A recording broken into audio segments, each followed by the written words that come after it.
съм първокласник и знам, че букет се пише с Т. Аз съм първокласник и естествено знам, че сладък се пише с К. Аз съм първокласник. Разбира се, че знам как се пише кръг. С Г, защото казваме кръгове.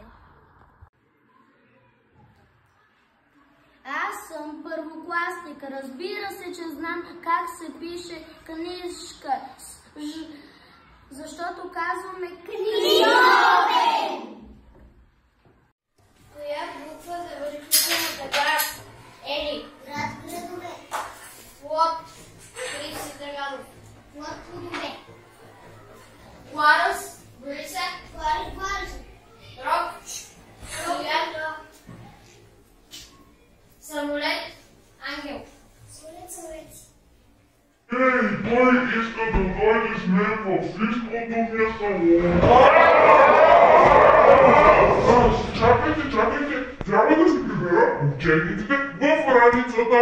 Не в раницата. Правилото е, пишем в само когато следващата дума започва с В или Ф. Хайде сега да отидем в физкултурния салон. Върховно е да знаеш, че не искам, не мога, не знам, се пишат отделно за разлика от невъзможно.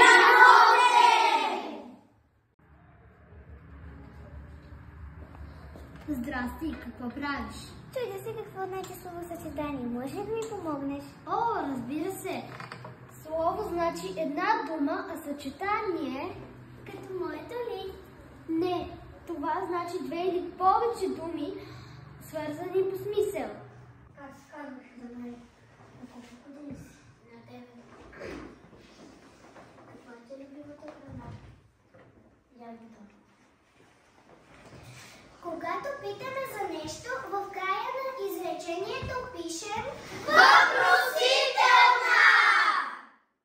Хайде сега, ученици, всички да кажем личните местоимения в българския език. Аз, ти, той, тя, то, ние, вие, те. Пише своята диктовка. Странни чужди думи совка. Мощче, кръстница, чистник. Няма в български език.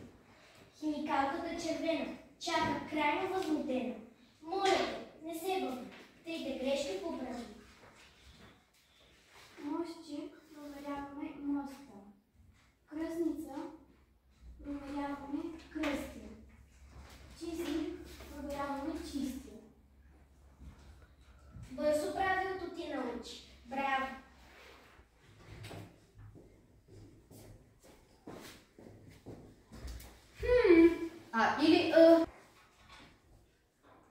Не се заблуждавай, ще ти простят.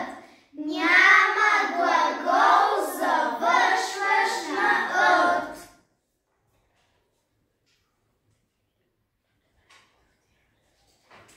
Правилно! Хриси, получи ли поканата за рождения ден на Теди? Може да я прочетеш? Да, на рождения ми ден те поканих да празнуваш с мен. Ще има много забавления и безброй приключения. Очаквахте на 29 май от 16 часа и 30 минути в клуб Осигур от Теди. Чухте ли, че Теди е объркал глаголните времена?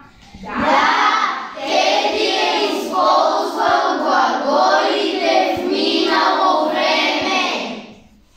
Той не е разбрал, че глаголите в минало време се употребяват, когато действието се е извършило преди. А когато пишем покана за рожден ден, използваме бъдеще време на глаголите, защото рождения ден предстои да се случи. За глаголите в бъдеще време използваме частицата ще. Ще си 24 май. Кога ще излезат тези промоции? Ето ме, кой ме вика? Ние не искаме теб. Ние искаме промоции. Няма в български език дума, която да завършва най-кратко в множествено число.